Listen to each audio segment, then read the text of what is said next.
Good morning, church. Good morning po. Yan. So welcome po sa SCC. Meron po ba tayong mga visitor?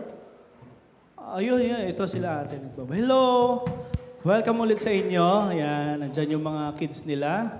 And kamusta naman po ang week? Sino po? Taas ang kamay nang naka-receive ng mga flowers from their partners. Ay, yun. Yan. Naka-receive naman po ng chocolates. Ay, ang lakas na sigaw ng sa kaliwa ko, ah. Mukhang, Brother Art, marami-raming chocolate, ah. Sino naman ang mga nagbigay ng chocolate? Taas na ako. Sino ba po? Ayan. Ayan. So, okay. Lahat ay naka-receive sa kanilang mga loved ones. Pero alam niyo po, ang love ay nandyan lang lagi. Hindi lang tuwing February o ano. Katulad ng pagmamahal ng Panginoon. Andyan siya lagi. Every time meron tayong pagkukulang sa Kanya, pinagtsatsagaan tayong mahalin ng Panginoon. Hindi niya tayo binibitawan at palagi rin niya tayong binabalikan ng pagmamahal. Sa kabila din ng pagkukulang natin. Mga kapatid, request ko po tayong tumayo, kung able tayong tumayo. Tayo po magsimula sa panalangin. Aman Diyos, maraming salamat Panginoon. At kami ay masaya. At nagpapasalamat kami sa iyo Panginoon. At kami pinapakita mo ng pagmamahal at nararapat, Panginoon, na kami tumindig sa aming pananampalataya sa iyo, Panginoon, para move forward at makabawi, Panginoon, sa iyo at makapagbigay ng kapurihan sa iyong pangalan. Salamat, Panginoon, sa ipong lahat ng kapurihan sa umagang ito. Salamat, salamat, Panginoon. In Jesus' name we pray. Amen. Let's sing. Salamat, salamat. Palakpak naman po tayo sa Panginoon. Iyan. Ngitian mo naman po ang iyong katabi. Let's sing. Kung aking mamasdan ang kalawakan, hindi ko maunawaan ang iyong dahilan kung bakit ako'y pinili mo tinalagaan.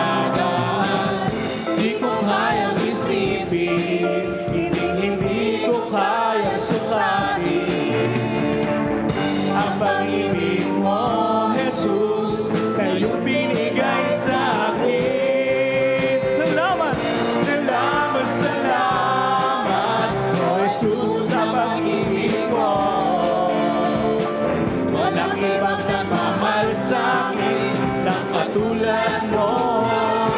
Salamat, salamat, salamat, O Jesus, sa pag-ibig mo. Ako'y magsasaya sa piling mo. Amen. Thank you, Father. Let's sing. Kung may pagsubok man o kagipitan, ako ay may lalangin. Salamat, Lord. Ikaw, Jesus, ang tanging sandigan. Hindi mo ko pababayaan. Hindi ko kayang isipin, hindi ko kayang sukatin ang pag-ibig mo, Jesus, na iyong binigay sa akin. Come on, church! Salamat, salamat, O Jesus, sa pag-ibig mo. Walang ibang nagmahal sa akin na katulad mo. Salamat, salamat, O Jesus, sa pag-ibig mo. Tunay nga, Panginoon, ako'y magsasaya sa piling mo. Kasing buhay ko na purihin ka. Buhay ko na sa iyo'y sumamba. Wala nang ibang nanaisip pa, kundi pasalamatan ka. Come on, SCC! Buhay ko na purihin ka. Buhay ko na sa iyo'y sumamba. Wala nang ibang nanaisip pa, kundi pasalamatan ka. Buhay ko na purihin ka. Buhay ko na sa iyo'y sumamba.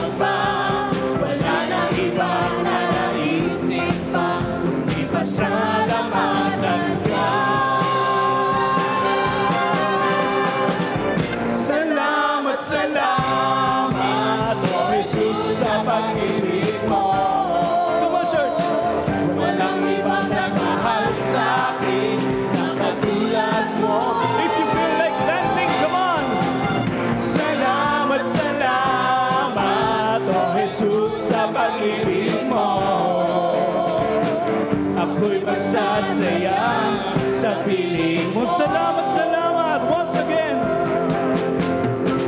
Salamat, salamat, O Jesus, sa pag-ibig mo. Tunay nga, Panginoon! Walang ibang nagmahal sa akin na katulad mo. Salamat, salamat, O Jesus, sa pag-ibig mo. Ako'y magsasaya sa piling mo. Ako'y magsasaya! Come on, church! Ako'y magsasaya sa piling mo. Once again, for the last time!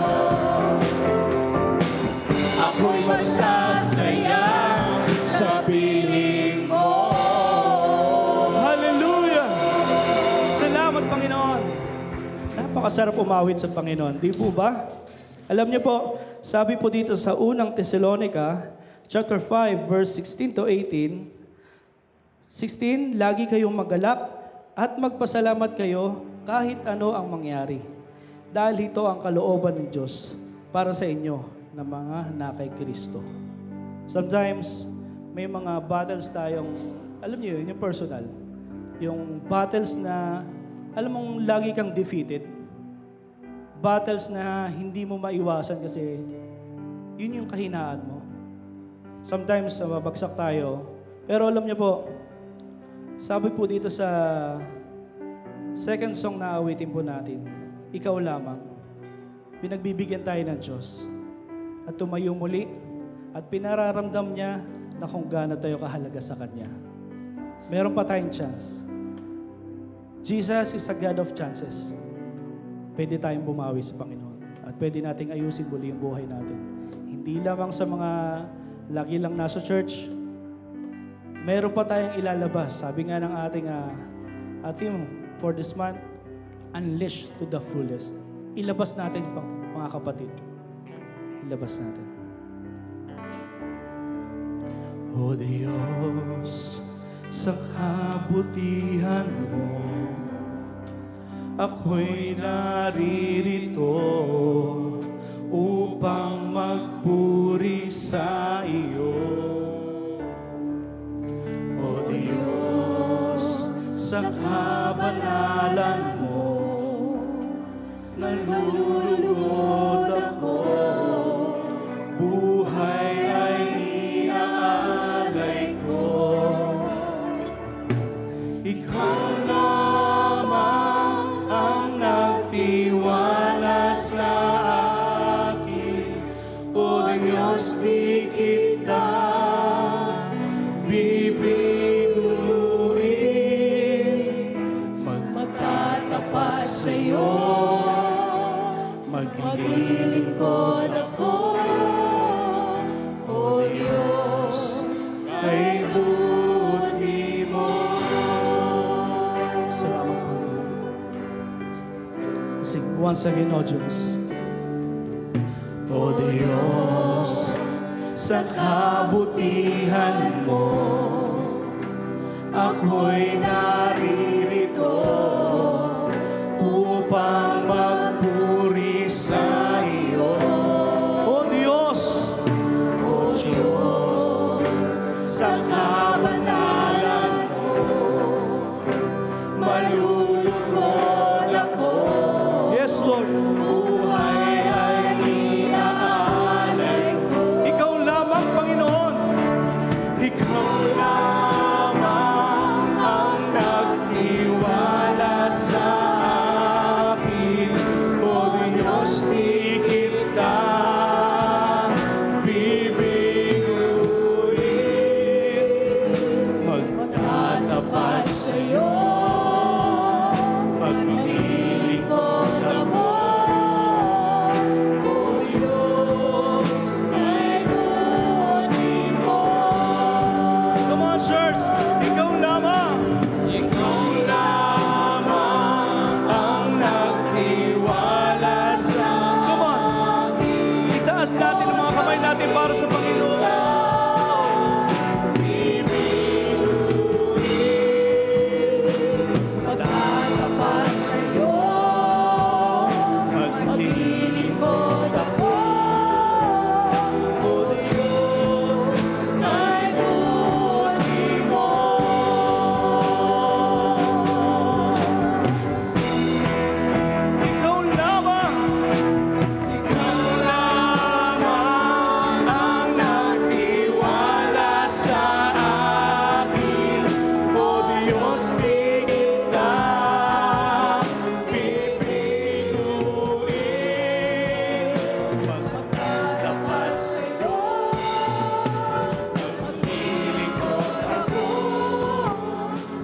Hallelujah.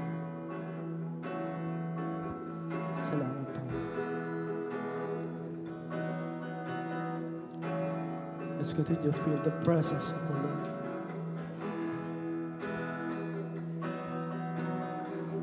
Sing. Sing, Jesus. Let's sing. Light of the world, you step down into darkness. Open my eyes, let me see the beauty that made His heart adore you. Hope of a life spent with you. Sing her. So here I am to worship. Here I am to bow down. Here I am to say that you're mine. Come on, church. Let's sing with us. You're altogether lovely, altogether worthy, altogether wonderful to me. Sing King of all days. King of all days, oh so highly exalted. Yes, Lord, you are glorious in heaven above. And humbly you came to the earth you created. All for love's sake became born. Thank you, Father. Yes, Lord. So here I am to worship. Here I am to bow down. Here I am to say that you're my God. Altogether lovely. Come on, church. Itaas natin ang kamay natin sa Panginoon. Altogether wonderful to me. We'll never know. I'll never know how much it costs. Yes, Lord. To see my sin. Yes, Lord. Kasalanan namin, Panginoon. I'll never know how much it costs to see my sin upon that cross. I'll never know how much it costs to see my sin upon that. I'll never know. I'll never know how much it costs to see my sin upon that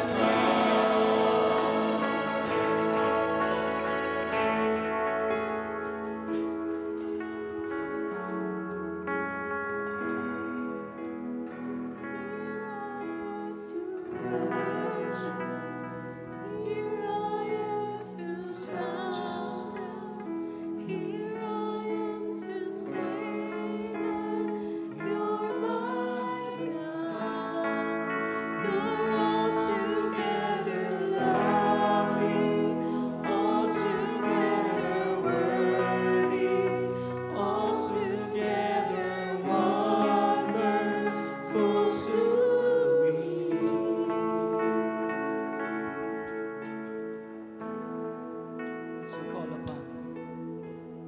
Call upon the name of the Lord and be saved. Yes, Lord. Ang salvation, Panginoon, nasa ilaw. Call upon the name of the Lord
just our voices. Let's sing the chorus part.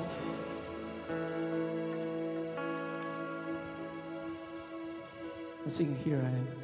Here I am to worship.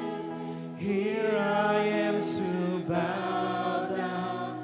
Here I am to say that you're my God. Come on, church. Who walks together, love me, all together worthy, all together wonderful to me. Salamat, Panginoon. Lord, gamitin mo kaming muli, Panginoon, para sa iyong kapurihan. Sa iyo po, Lord, lahat ng glory this morning. In Jesus' name we pray. Amen and amen. Makakaupo na po tayong lahat.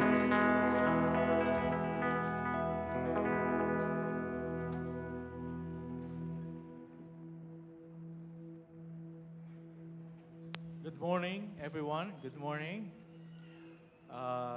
Welcome to Solace of Christ Church. And here we are, family. And today, let's continue to worship the Lord. And I want you to close your eyes and bow your heads and put ourselves in the presence of our Almighty God. And let us worship Him in spirit and in truth. Let's come before Him with sincere hearts.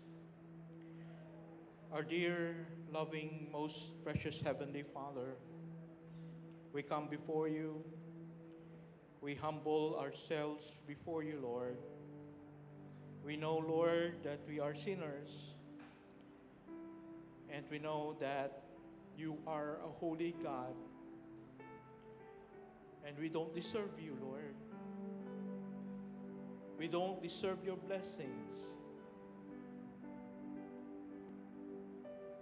But Lord, we admit our sin before you. We ask for your forgiveness.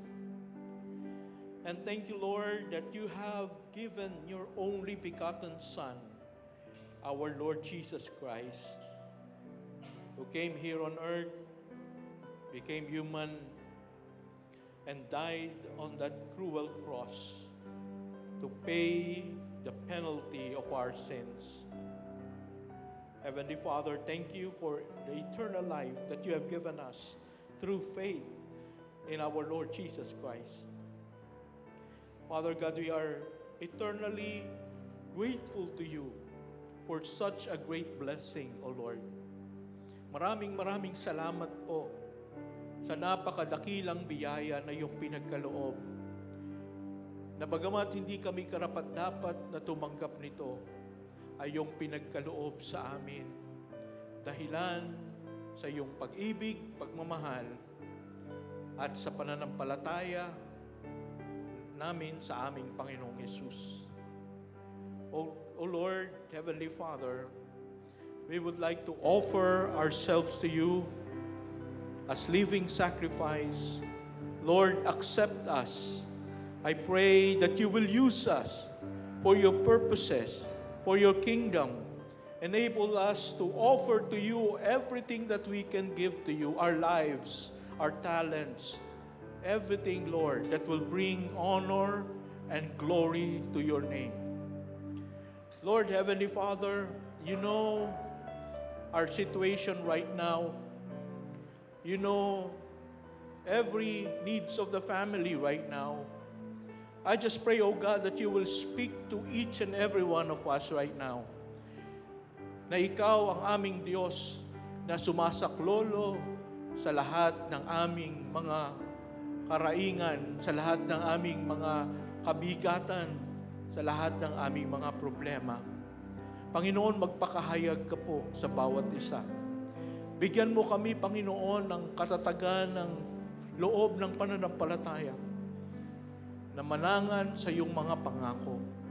At ikaw ang magbigay ng solusyon sa anumang mga problema na kinakaharap ng bawat isa sa amin. Lord, I know that we are here right now And we offer ourselves to you, O God. I pray that you will speak to us in a mighty, powerful way. Mangusap ka po sa pamamagitan ng iyong mga salita sa bawat isa sa amin na naririto ngayon, na hindi kami lalabas ng lugar na ito na wala kang pangungusap sa amin, na hindi namin natatanggap ang iyong pangako, na hindi namin nararamdaman ang iyong presensya, ang iyong pag-ibig sa bawat isa sa amin. Maraming salamat po, O Diyos. Kumilos ka sa aming kalagitnaan. Ito po ang aming hiling at dalangin sa aming dakila na tagapagligtas, Panginoong Jesus. Amen at amen. Again, good morning everyone. Welcome to Solace of Christ. And here we are, family. And today we are welcoming everyone, each and every one of you. So, meron po ba tayong first-time visitors today? First newcomer? Okay, I think we have here my brother-in-law. Is the husband of Ate Lani. Yan, si Kuya Tong, Rodrigo Analita, no? And siya po ay cartoonist sa Manila Bulletin. Wow, praise God. Okay, you're welcome. Meron pa po ba? First time. First time. Okay, we have someone at the back. Kaway-kaway po. Hello po. Hello po. Okay, you're so welcome. Okay, there are couples. Thank you so much for coming. And you know, here in our church, we have our vision, no? Sabi dito, sa vision natin as SCC, to build a Christ-centered family church where God's love is experienced. So that means we are here so that we can experience God's love. And how can we experience God's love? You know, it's not just a warm feeling coming from God. Do you know that we experience God's love by means of our brothers and sisters in the Lord? So, you have a purpose why you are here. You are to express God's love to one another. All right? Bawat sa po sa atin, meron tayong responsibility to express God's love to one another. And so this is what we're going to do right now. I want everyone to please stand. And I want you to express God's love to one another by welcoming, by shaking hands, by hugging, by saying, I love you, brother, I love you, sister in the Lord. And let us show the love of Jesus Christ to each and every one of us. Let's sing this song. Family, we're glad that you have come to share your life with us as we grow in love, and may we always be to you what God would have us be, a family always there to be strong and to lean on.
Okay, so also would like to welcome Brother Eugene and Marlene Babushka.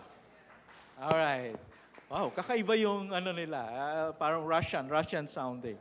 Okay, you're welcome here at SCC, and I hope that this won't be your first time. And also, we have second timers over there. A couple is planning to get married, right? Okay, and also the family of Brother Tong, the Canalita family. Okay, they're here with us this morning. So welcome.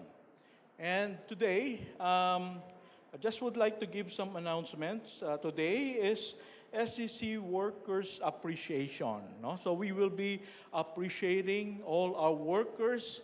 And sino ba itong mga workers na ito? We're not talking about pastors or missionaries. We're talking about you. If you are doing something in our church, you are a volunteer, you are called a worker. Right?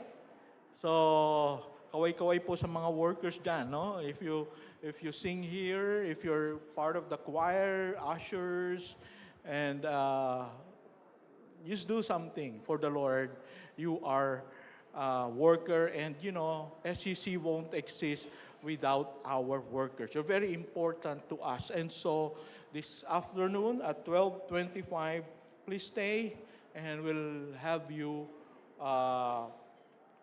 we will honor you and we will treat you into something. Okay? And I think we have this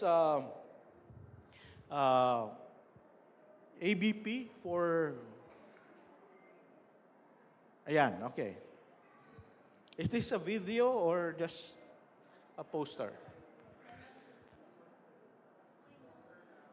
Poster lang. Kala ko, papanoorin natin. Okay, so, the SCC mission is to make families disciples of Christ. That is why we form family circles as one of the means for us to grow together into the likeness of Jesus. And as we mature in our relationship with Him, we reproduce ourselves. So we praise God for our family circles. This is the small groups.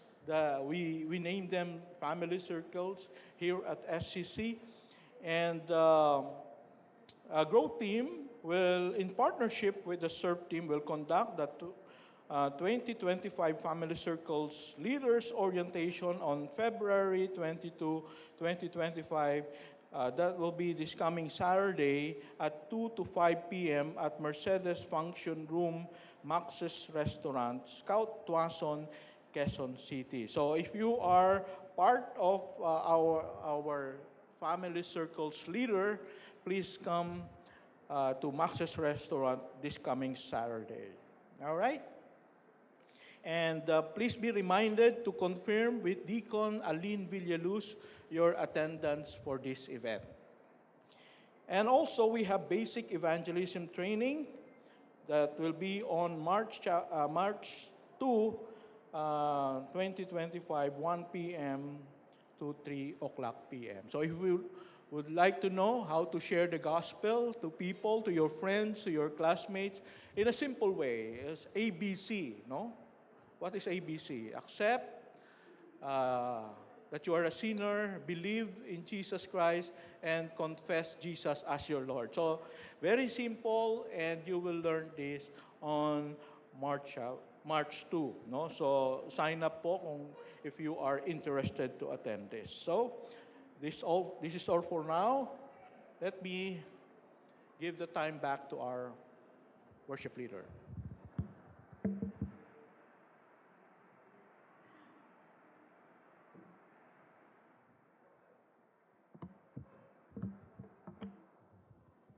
Let's go with our giving and offering.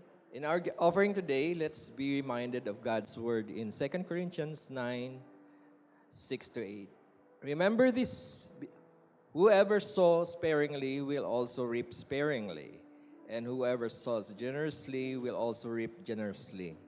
Each of you should give what you have decided in your heart to give, not reluctantly or under compulsion, for God loves a cheerful giver.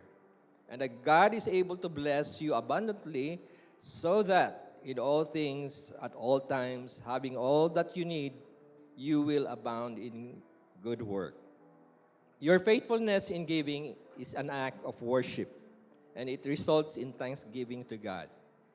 If you are here with us in person today, we invite you to drop your tithes and offerings in the box located at your left side. And for those who prefer to give online, or if you are joining us virtually, you can do so to the church accounts showing on the screen. Okay? Your contribution, no matter the size, is a seed that God will bless abundantly. We trust that He will multiply these gifts for His glory and the expansion of His kingdom. Let us give with hearts full of joy and gratitude, knowing that God is the source of all that we have, and the one who blesses us so we can be a blessing to others. Let's pray. Our Heavenly Father, we come before you in awe of your grace and love.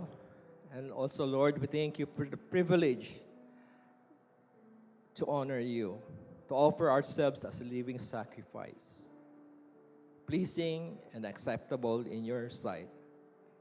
As we give, help us to remember that it is not merely an obligation but a joy to sow generously for your kingdom. Let our giving flow from our hearts filled with gratitude, not reluctance, knowing that you love a cheerful giver. Thank you, Lord, for the privilege of partnering with you in every good work. We trust that you will provide for us abundantly in all things, so that we may serve you fully and faithfully. May our lives be a reflection of your generosity, and may we use that we have to glorify your name. In Jesus' name we pray. Amen and amen. You can now put your tithes.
All right. Again, welcome to Solace of Christ Church. And here we are always family. And so today, we are now on our third sermon. Pangatlo na po ito na ating mensahe based on our sermon series, Unleashed. Everybody say, Unleashed. Yes. But before we start, pwede bang sabihin mo muna sa katabi mo, bakit ang cute mo ngayon? Yan. Bakit ngayon lang, Pastor? Every day naman, I'm cute. Okay. So, today we will learn about how to unleash your highest potential. Wow! What a good topic that we have. Kailangan ba natin ito? How we can unleash our highest potential. Bawat isa sa atin, we have our potentials. And sometimes we hide them. Sometimes, sadly, people leave this earth without unleashing their highest potential. Nakakalungkot po, no? Na meron ka palang ganung potential, pero lumisan ka sa mundong ito na hindi mo nabubuksan, hindi mo napapakawalan ang iyong highest potential. And I hope that today we will be able to learn how to unleash our highest potential based on 1 Peter chapter 1, verses 22 to chapter 2 up to verse 10. And alam nyo ba, this letter was written by the Apostle Peter. At ang dahilan kung bakit niya sinulat ito, the reason why he wrote this to the believers that were exiled in Asia Minor or modern-day Turkey. All right? So pag sinabi po nating exiles, they were exiled like Jose Rizal. No? He was exiled to, where is that? Dapitan in Mindanao. Remember in history? And these people in Jerusalem, they were exiled because they were Christians. They were persecuted by Paul, by Saul, and even Stephen was killed, was murdered, and many Christians were sent to prison. And so a lot of these believers in Jerusalem were exiled in different parts of the world. And some of them went to modern-day Turkey during that time. And so these people, they were so discouraged, they were so sad, because they were rejected in their homeland. And when they came to Asia Minor, to Turkey, they were also rejected by the locals in Asia Minor. So imagine that they do not know the language, and they have families. They need to provide for their children. So how can they provide for their children if they were rejected in that place? And so ito pong mga taong ito, maybe they're losing hope. Wala nang mangyayaring maganda sa buhay ko. And so, ano ang gagawin ni Peter so that he can encourage these people? No. God still has a wonderful plan for your life.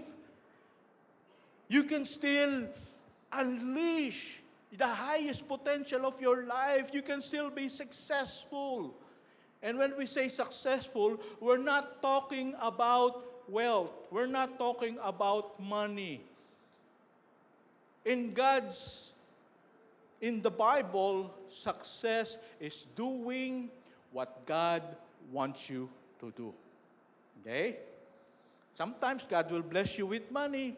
Sometimes God will bless you with health.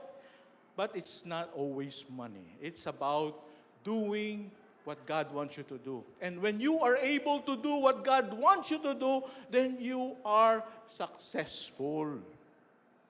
And so God wants them to be successful. And Peter was saying, you can still be successful. Okay? And so, today, that is what we're going to talk about. Peter wanted them to look forward to the future. Be excited about your life here on earth. In spite of the persecutions, in spite of the sufferings, you can still be excited and overcome all the challenges and still make improvements in your life. You know, ito kwento ko po. When I was very young, I was a slow learner. 7 years old na po ako. I still cannot read. Meron ba sa inyo dito, 7 years old na, grade 1 na, hindi pa nagbabasa? Matatalino pa lang mga taga-SCC, no? Ako lang yata ang slow learner dito, no? So, I cannot yet read. When I was in grade 1, and not only that, I am an extreme introvert. Alam niyo ba kung ano yung introvert? Walang kibo, sobrang mahiyain. I could not recite in class. I stutter. Much less, I can't stand in front of people. But you know, something happened to me. I made realization about life, about my relationship with God. And when that happened, something changed. Unti-unti, yung mga grades ko po, no? Before, I was at the bottom of the class, unti-unti nag-i-improve yung grades ko. No? And when I was already in college, I was elected as the president of the entire student body. My leadership was developed. And when I graduated on top of the class. Ay, hindi po ako nagmamayabang. Pinapakita ko lang po na, kahit pala nagsimula kang slow learner, if you are able to unleash the highest potential of your life, something good can still happen in your life. Amen? Sabi mo nga sa katabi mo, something good can still happen in your life. Yes. And, this is what we're going to learn today. So I want us to listen very attentively because there is still a big chance for you to reach your highest potential today. So, let me read first a few verses in 1 Peter chapter 1, 22 to 23. And chapter 2, verse 1. Okay? Alright, basahin po natin ito. Ready, begin. Having purified your souls by your obedience to the truth, for a sincere brotherly love, love one another earnestly from a pure heart. And chapter 2, verse 1 says, so put away all malice and all deceit and hypocrisy and envy and all slander. Let's pause for a moment in prayer. Heavenly Father, we ask that the Holy Spirit will guide us, Lord, as we study your word. I pray that you will speak to us in a mighty and powerful way. Thank you, Lord. This is our prayer. In Jesus' name, amen. So this verse says that Peter was saying that since you are now saved, you are now born again, the best way for us to show it and at the same time reach our greatest potential as a person is to start to express love toward others, including people who are unlovable. Yan. So, yun po yung unang-unang kailangan nating ma-realize for us to unlock the highest potential of our life. And that is, demonstrate your sincere love to people. Everybody say, sincere love. Yan. So, dapat po pala nating matutunan, no? Sabi ni Peter, since kayo ay mga Kristiyano na, since kayo ay na-born again na, since kayo ay naligtas na, ang unang-unang dapat na mabuo sa inyo, ang unang-unang dapat na maipamuhay ninyo, maipakita ninyo, ay ang sincere love sa inyong kapwa. Napakahalaga pala nito, sapagkat sabi nga dito, no, having purified your souls by your obedience to the truth. What does this mean? That means purified your souls, ibig sabihin nalinis na kayo. Kayo ay napatawad na sa inyong mga kasalanan by your obedience to the truth. Now, does this mean that our salvation is by obedience to the law? No, this is not what it says, but sabi rito, no, having purified your souls by your obedience to the truth. To the truth. It's not obedience to the commandments. Okay? Malaking pagkakaiba po ng obedience to the commandment and obedience to the truth. All right? So, what is the truth that we need to obey? Makikita po natin ito. This is about the gospel truth. Everybody say gospel truth. Ito pala ang kailangan nating sundin, malaman at sundin, the gospel truth. And this is written in John chapter 14, verse 6. What does it say? In John chapter 14, verse 6, it says, basahin po natin, ready, begin. I am the way, the truth, and the life. No man come to the Father except through me. Sino po nagsasalita dito? Jesus Christ. Our Lord Jesus Christ is telling us, hey, do you need the way to heaven? I am the way. You need the truth to be saved. I am the truth. You need eternal life. I am eternal life. And so it is Jesus. He is the truth. And we need to obey the truth. And how can we obey the truth? By trusting Jesus Christ as our Lord and personal Savior, putting our faith on Him, that what He did on the cross of Calvary, He gave up His life to pay for the penalty of our sins. And if we do that, then our souls will be purified. We will be forgiven of all our sins. Nagawa na ba natin ito? Have you already obeyed the truth that Jesus is now my Savior and my Lord? And if you do that, if you have placed your full faith in the Lord Jesus Christ, then your souls is already purified. Then you are now born again. It's not through our works, it's not through religion that we can be saved, only by faith in the Savior, our Lord Jesus Christ. Amen. All right. So that is the truth. Now, Peter was saying, now that you are saved, now that you have been purified, this is the very first thing that you must do. And what is that? It says, have a sincere brotherly love, love one another earnestly from a pure heart. So mga kapatid, napaka-importante nito. Ang sabi po rito, I want you to note, it says, love one another. Everybody say, love one another.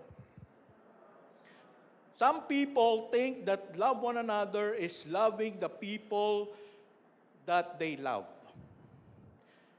Not loving the people that they hate. No. When we say love one another, it includes your enemies. And it includes people that doesn't like you. Yan po ang katotohanan. And it's very difficult to do. Madali bang mahalin ang mga taong galit sa'yo? Mahirap po. Madali bang mahalin ang kaaway mo? Mahirap po. Pero this is the command for us. It's difficult, but if you want to unleash your highest potential, you need to do this. By faith in the Lord, by the strength of the Lord, we need to love people who doesn't like us. And we cannot ignore this. It is the first prerequisite to unleashing our highest potential. And you might say, Pastor, loving people is so messy. It's very hard. It challenges my patience. I am not a very patient person. I cannot do that. But you know, if you really want to unleash your highest potential, then you have to try doing this.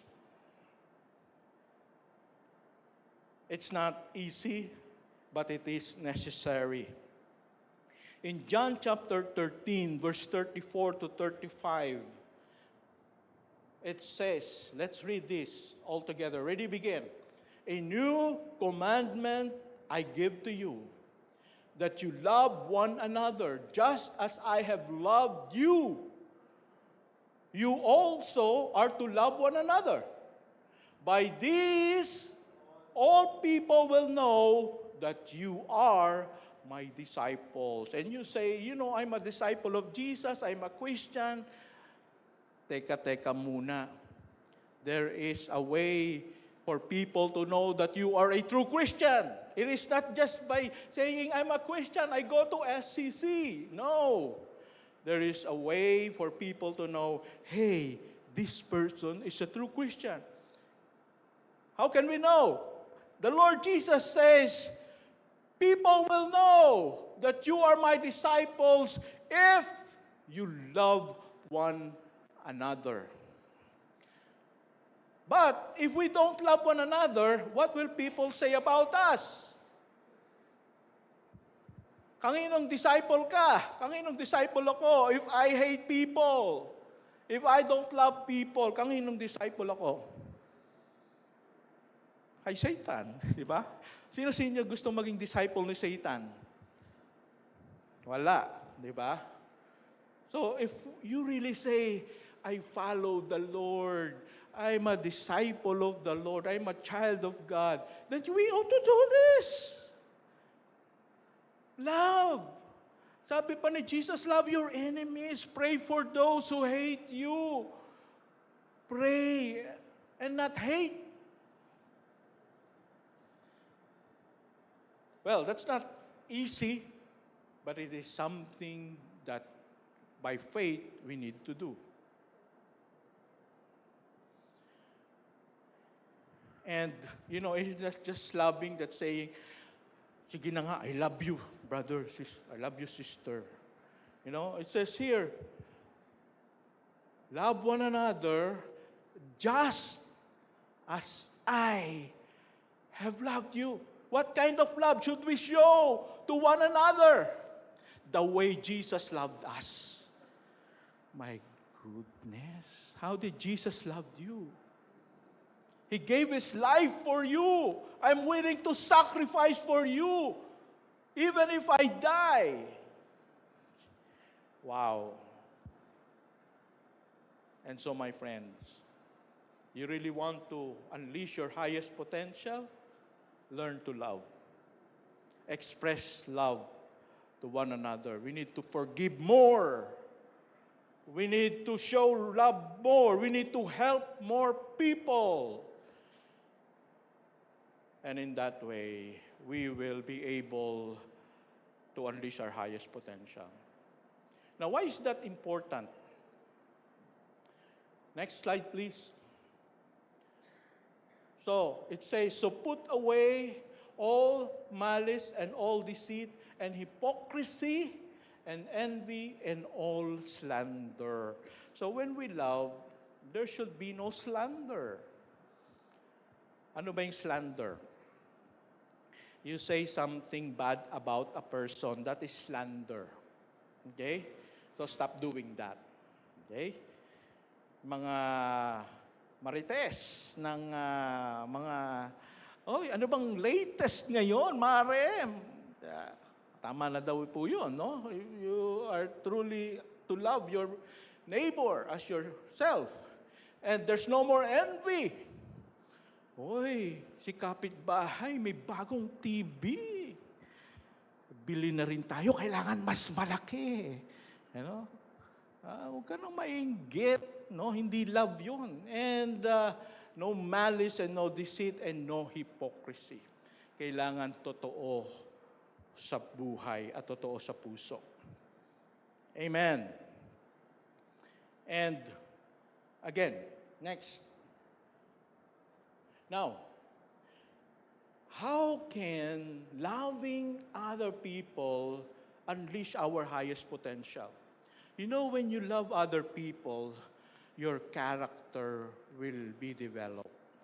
Your godly character will be developed. People will recognize, wow, this person is so kind, is very helpful. He doesn't say anything wrong about other people. I like this person. I would like to help this person. I would like to give this person a job. Okay? I will recommend this person to other people. If you have a business, Other people will recommend you to their friends. You go to this store, you go to this business. I like this person very much. He has a good character. And you will be blessed, right? And not only that, but also you will be able to develop your integrity. You will be honest. If you love people, you will not do something para dayain sila. Tama ba? Diba? Hindi mo sila dadayain. So you will be blessed if you learn to love other people. It is important for your success. Next, second. Basahin natin ang number 2. Ready, go. Cultivate your dependency on the Scriptures. So if you want to unleash your highest potential, the second thing that you need to do is to cultivate your dependency on the Holy Scriptures. And I want us to read this verse, verse 23. It says, "Since you have been born again, not of perishable seed, but of imperishable, through the living and abiding Word of God. For all flesh is like grass, and all its glory like the flower of grass. The grass withers, and the flowers falls. But the word of the Lord remains forever." And this word is the good news that was preached to you. In verse 2, like newborn infants long for the pure spiritual milk, that by it you may grow up into salvation, if indeed you have tasted that the Lord is good. So the first thing that we need to do to unleash our highest potential is to cultivate sincere love. But the second thing is for you to be dependent on the Holy Scripture. Cultivate that. Kailangan natin ang Word of God to unleash our highest potential. And how can that be? Okay. So, sabi dito, we were born again or saved through the living and abiding Word of God. So, the Word of God opened our eyes to the truth that we are sinners. Diba? Na-realize natin na hindi pala ako mabuting tao. Na ako pala ay hindi ko kayang iligtas ang sarili ko. Na ang tagapagligtas pala ay walang iba kundi si Jesus. Paano natin na-realize yan? Sa pamamagitan ng Word of God. Okay? And so, your life has been transformed because of the Word of God. And your life will continue to be transformed and continue to be transformed and continue to be transformed by the Word of God. It will make you a much, much better person. When you constantly study, when you constantly hear, when you constantly recite the Holy Scriptures, and live it out in your life, it will make you a much, much better person. Kaya nakakapagtaka, no? Kapag hindi natin binibigyan ng importance ang Word of God, tapos magtataka tayo, bakit walang nangyayari sa buhay ko? Bakit parang hindi yata ako umaangat sa aking buhay? Parang ang daming taong galit sa akin. Parang walang pumapasok na mga customers sa aking business. You know, because there's no development in your life. The Holy Scripture is powerful. And we should always have time for the Holy Scriptures, to learn it, to internalize it, and to live it out in our lives. That is very important. And in verse 24, it says, all flesh is like grass, and all its glory like the flower of grass.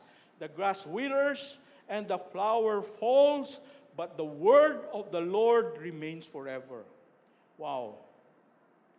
Everything in this world will vanish, the flowers, everything. But the Word of God will remain. It's forever. That's how powerful the Word of God is. And we should give importance to the Word of God in our lives. Do you study the Scripture? Do you meditate on the Scripture? Do you try to understand how can I apply this in my life?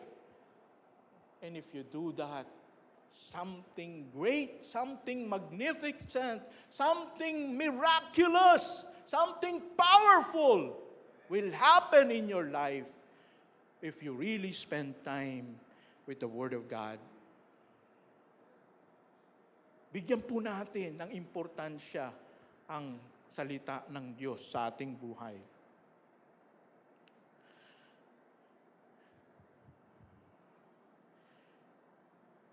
And why is that important?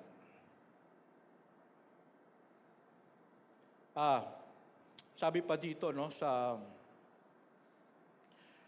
next verse, please. Okay, and this word is the good news that was preached to you. All right? I want you to understand that during those days, in the days of Peter, there is no written word yet. Yes, they have the Old Testament scriptures, but it is not the scriptures that made them born again. It is the good news that was preached to you. During that time, hindi pa po tapos, hindi pa nasusulat ang New Testament. Okay? So, ano ang salita ng Diyos na sinasabi dito? It says here, it is the good news that was preached to you. That means, during that time, the Word of God that was available was only the spoken Word. Spoken by the apostles, by Peter. And it was being transferred from one person to another, from one person to another. Can you imagine that? Wala pa silang nababasang scripture. No? First time pa lang sinulat itong First Peter, kaya hindi sinasabi ni Peter na nabasa nyo na itong sinulat ko. Hindi, bago lang nilang nabasa. Alright? But what he's saying, yung narinig ninyo na kwento ng mga apostles about the Lord Jesus Christ, yung mga miracles niya, no? That is the gospel that was preached to you. That means every time we speak about the Lord, about the Word of God, that is powerful enough. Pinagpasapasahan lang nila yung kwento. It is enough to save people. That's how powerful the Scripture is. So if you tell someone, your neighbor, your friend, hey, Jesus Christ is the way, the truth, and the life. You need Jesus Christ in your life. That is powerful to save that person. So be confident. Huwag tayong matakot na magbahagi. God loves you. He gave His only begotten Son so that if you believe in Him, you will never perish but have everlasting life. Huwag tayong mahiya, huwag tayong matakot because that is powerful enough to save that person and to change that person's life. Whoever you are. Kahit hindi ka pastor. If you speak the word, that is powerful. That is enduring word. That is the word of God that is forever. Next. Okay, basahin natin yung blue font. Okay? In verse 2 and 3. Ready, begin. Like newborn infants long for the pure spiritual milk, that by it you may grow up into salvation, if indeed you have tasted that the Lord is good. Okay, I want you to understand that ang treatment natin sa Word of God should always be like a newborn infant. Okay, meron ba tayong newborn infant dito? Ayan, si Cody. Yan. Ako po, meron na po akong apo. Yan. Ang saya pala ng may apo. Taas ang kamay na may mga apo na dito. Ayan. Okay, ang saya ng may apo. Meron po akong napansin, no? Sa aking apo. Kahit saan siya pumunta, aba, may baong gatas. Hindi pwedeng pupunta ng mall walang gatas. Bakit? Magwawala. Kailangan may baong gatas. Bakit? Kailangan palagi siyang iinom ng gatas. Kung hindi, something bad will happen. That is how we should treat the Word of God. Every moment of the day, we think, Lord, what is your word for me? How can I apply your word? Or we meditate the word. We speak the word. We memorize the word. That is how we should treat the word of God, like a newborn baby.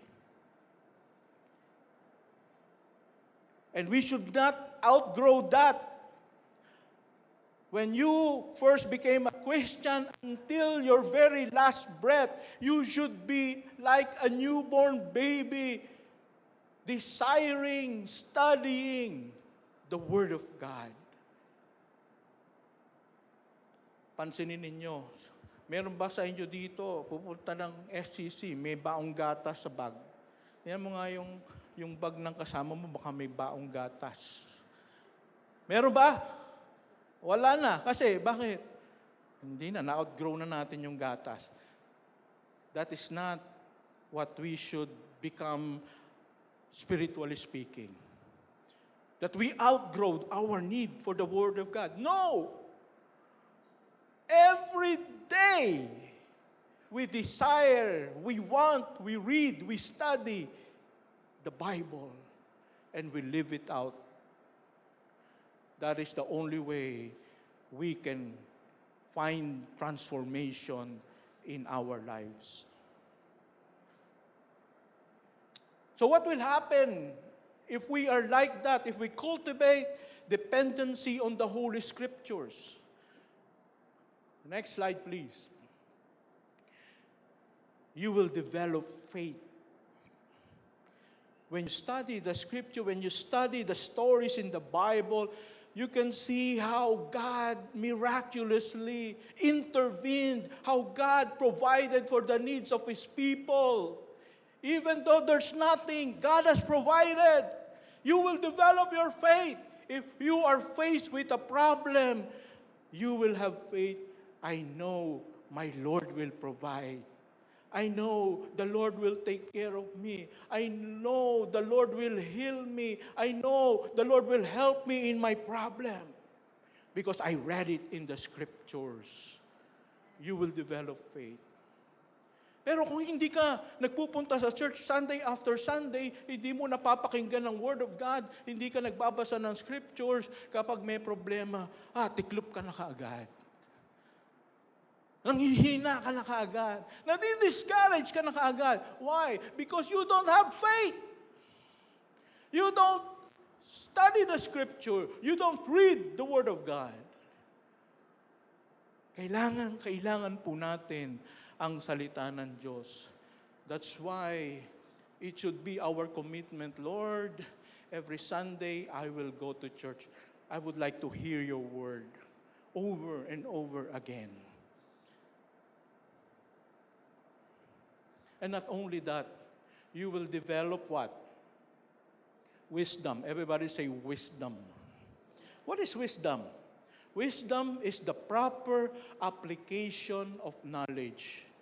All right?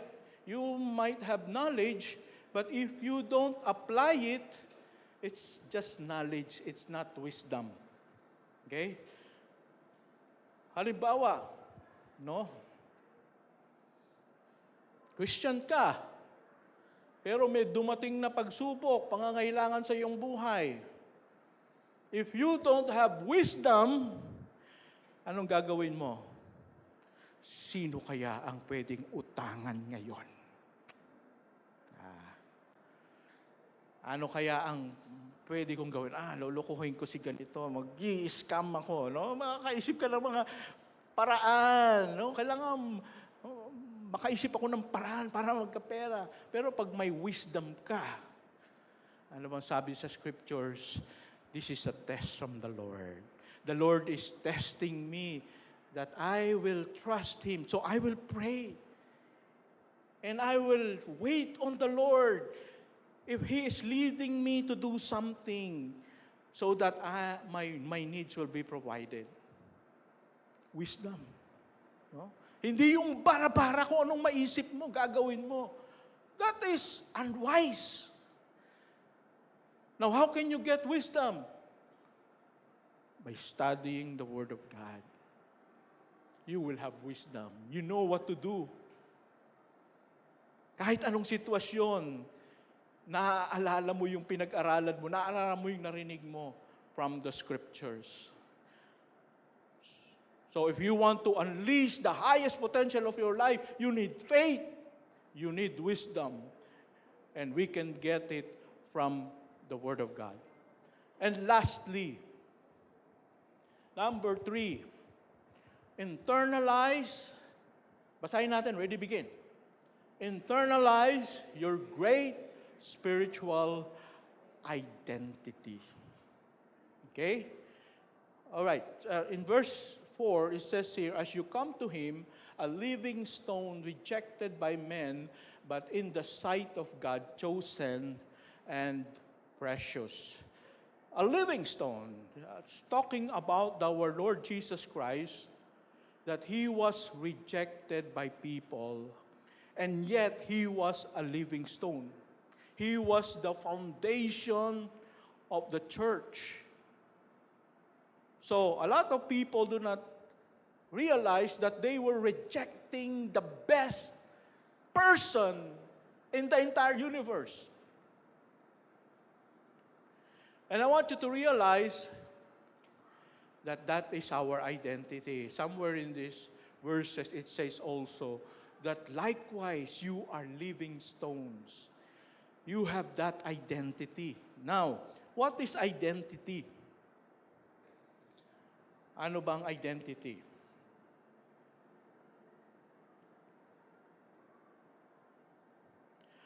Identity is who you really are. Sabihin mo nga, who you really are.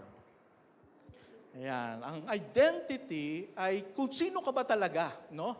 It's not what other people think who you are or what you think you are, no? But who you really are in God's sight.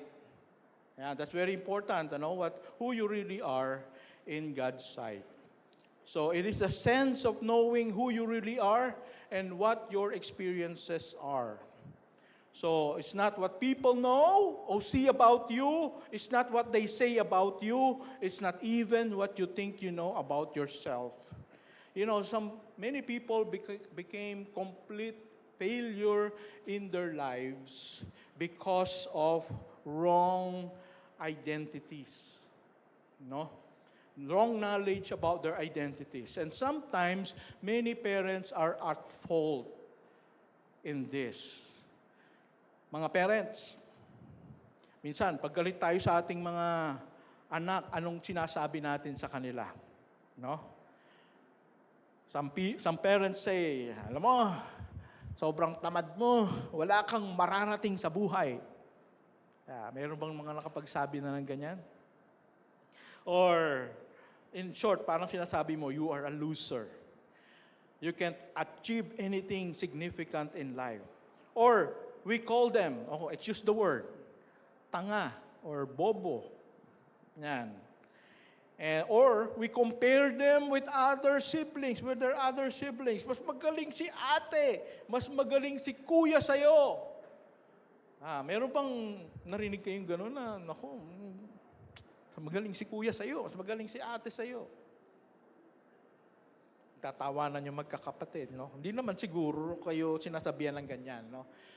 Pero, I mean, kung ito ay sasabihin sa atin, how would you feel about it? You know, you will feel like a failure. But your identity is what God made you to be and what God thinks about you. That is who you really are. And in verse 4, as you come to Him, a living stone rejected by men, but in the sight of God, chosen and precious. Everybody say, chosen and precious. That's who you are. You are chosen. You are precious. Not to ordinary people, but to God, you are chosen. He chose you. And you are precious to God. So can you imagine, what? I am chosen by God? I am precious to God? So can you imagine if I'm a little boy who is very much an introvert and a slow learner, and I would realize, wow, I'm special. God has given me wisdom. God has empowered me. So I should not remain like this. I must strive to be excellent. I must strive to learn. Because God has chosen me for something great. And that helped me.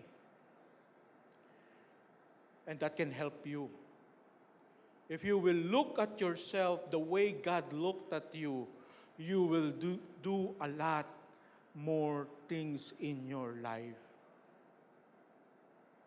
Na merong mission si Lord sa iyo, merong vision si Lord sa iyo, merong empowerment available si Lord sa iyo. That He has chosen you to do something very important in your life. And by all means, you must do it. You must follow God's leading. That is very important. And it says here, you yourselves like a living stones, like Jesus.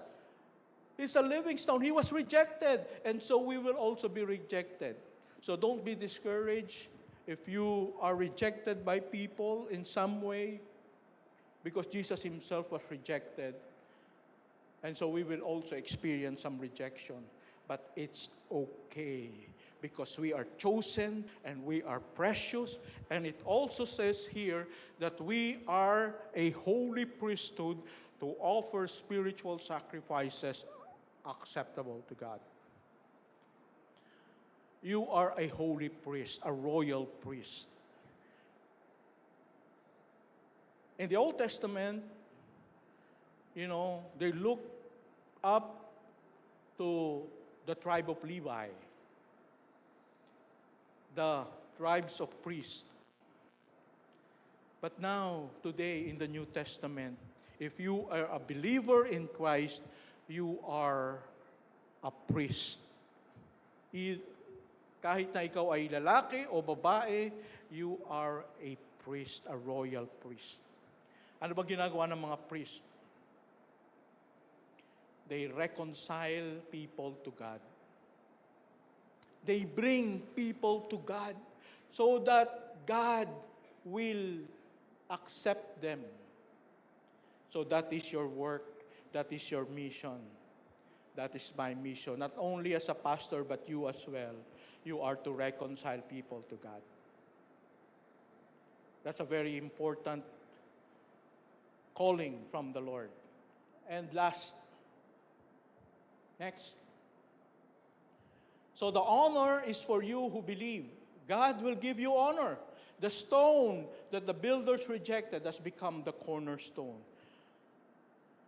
Jesus was the cornerstone. Jesus was the living stone that was rejected. He became the most important part of the building.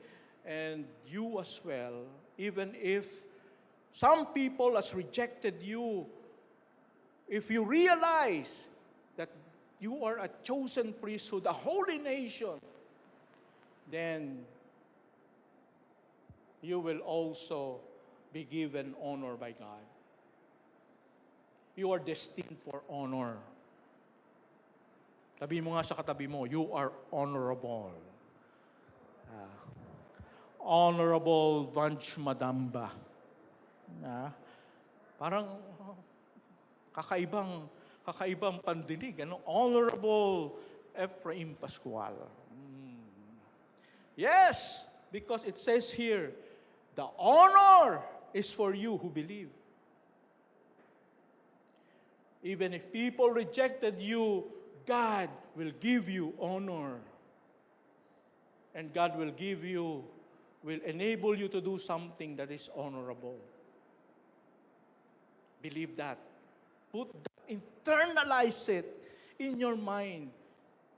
I am an honorable person. I'm a chosen person. I'm a royal priesthood. I'm a holy nation. And that is very important for us to have that kind of mindset that we are important in God's sight.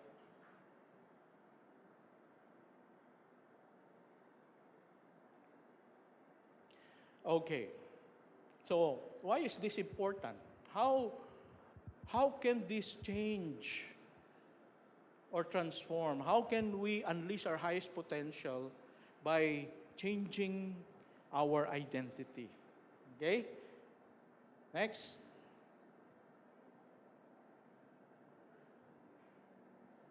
Next. All right. Your passion and self-confidence is important for your success. So if you have the right mindset about your identity in Christ, then you will be passionate about something. No? Because you know that you are special and God has a special work for you, then sisipagin ka. Magiging passionate ka. I'm so excited to do something. Pero if you don't realize this, lugo-lugo ka, pupunta ka sa church, nakakatamad naman pumunta sa church. No? Kasi wala kang identity that you are called to do something great. I want you to realize that you are called by God to do something great, honorable. And so every time we come to church, we must be passionate. I am doing something very important. And not only that you will develop your self-confidence. No? Yung mga mahiyain, yung mga hindi makapag-express, magiging confident because you believe that you are empowered by God, that you are chosen by God. Wow. That is very important for us to unleash our highest potential. Last slide, please. Okay, maybe some of you will think, Pastor, meron pa bang mangyayari sa akin? I'm already a senior citizen. Wala na siguro. Sila, mga bata sila na lang ang, they can unleash their highest potential. Pero ako, wala na siguro mangyayari sa akin. My friends, let me introduce to you to this person. Who is this? Moses. At the age of 40, he was so passionate and he wanted to use his strength and his talents for God, but he made a mistake. Anong mistake na yon? Nakapatay siya ng isang Egyptian.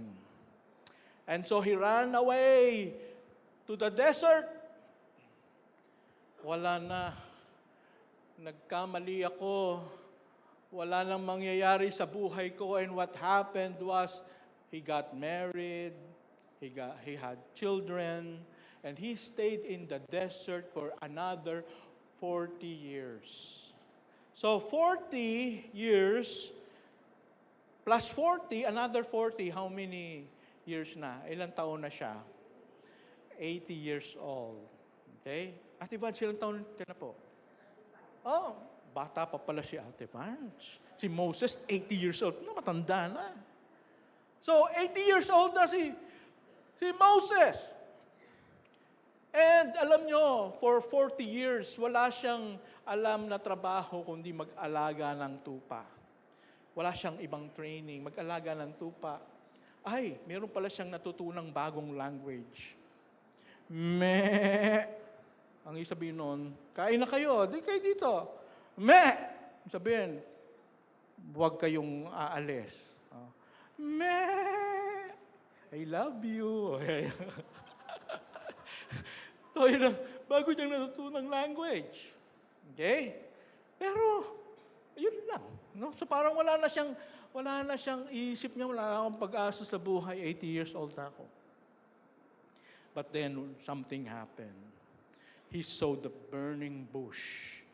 And God spoke to Moses. Moses, I want to choose you. I want to send you to Egypt. And I want you to bring out the Israelites out of slavery. And I will be with you. My power will be with you. And Moses said, Lord, I do not know how to speak. I am with you. And I will send Aaron to be with you. Lord, wala akong power. Paano maniniwala si Pharaoh sa akin? What is in your hand? Anong tawag doon? Tungkod. Yan, si Ate Vance may tungkod. And through that, he opened the Red Sea. Through that, the river became blood because the power of God was with Moses. If this 80 years old can still be used by God, who are you to say, there is nothing more left of me? Wala na ako. 75 years old na ako. 80 years old nga, di ba? Sabihin mo nga sa katabi mo, may asim ka pa. O yung iba, may alat ka pa. Okay? So nothing is impossible with God. If you commit your life to God, if you commit to obey the Lord by loving people, even people that doesn't like you, by studying the Word of God day after day, every Sunday, and by changing your identity and belief about yourself, then something good is still going to happen in your life. Baka yung iba sa atin dito, bago pa lang magbubukas ng isang business, who knows? Or God can use you in a ministry.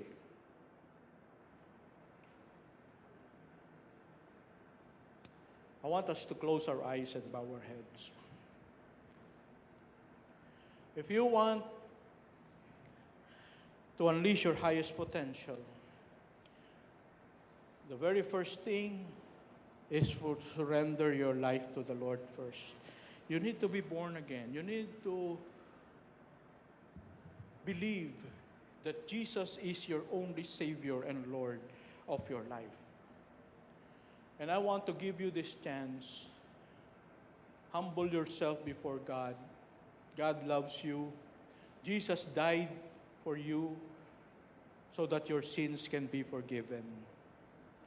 And you only have to open your heart to Him and ask Him to come into your life and take over your life. So I want you to follow this prayer from the bottom of your heart. Let's pray. Panginoong Jesus, inaamin ko po, ako ay makasalanan. And I cannot save myself. Panginoong Jesus, maraming salamat sapagkat namatay ka sa krus para bayaran ang aking kasalanan. Patawarin mo po ako sa lahat ng aking mga kasalanan. Sinusuko ko sa iyo ngayon ang aking buong buhay. Ikaw na ngayon ang aking Panginoon at ang aking tagapagligtas. Bigyan mo ako ng buhay na walang hanggan. At para sa bawat sa atin, maybe you have already received the Lord Jesus Christ, but you are not committed to Him. You are not living for Him. Maybe it's about time for you to unleash your highest potential by obeying the Word of God, by loving people sincerely, by studying the Scriptures, and by changing your identity of yourself. I want you to make a commitment to the Lord right now. Lord, help me. Help me to unleash my highest potential to the fullest.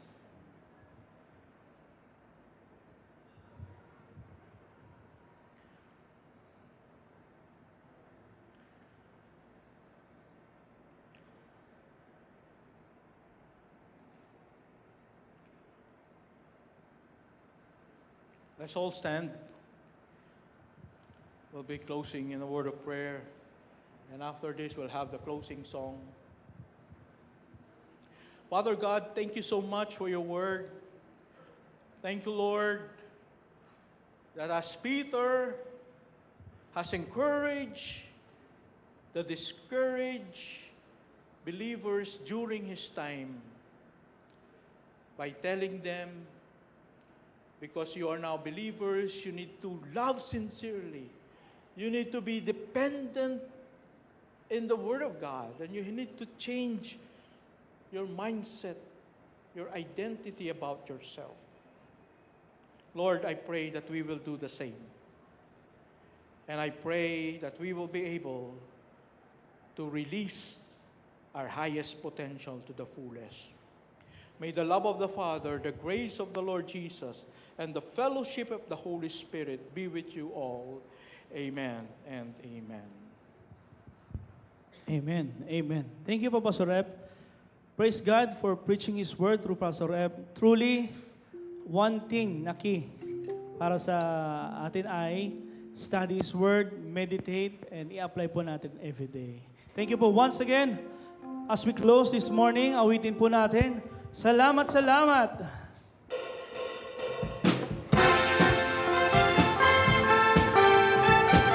Thank you, Panginoon.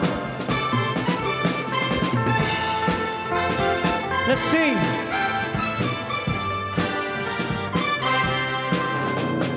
Kung aking mamasdan ang kalawakan, hindi ko maunawaan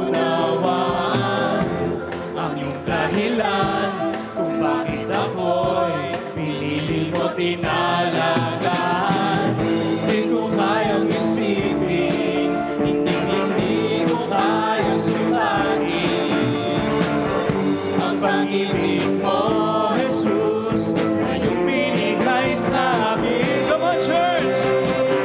Salamat, salamat, O Jesus, sa pag-ibig mo. Lahat na nagpapasalamat sa Panginoon, umawi tayo. Sa akin, na katulad mo. Salamat, salamat.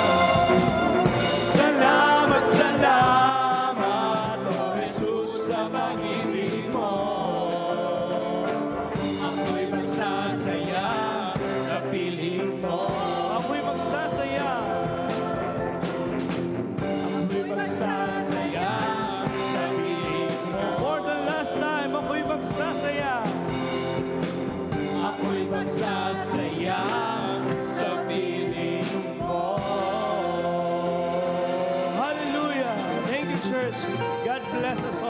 you on next Sunday. Thank you po.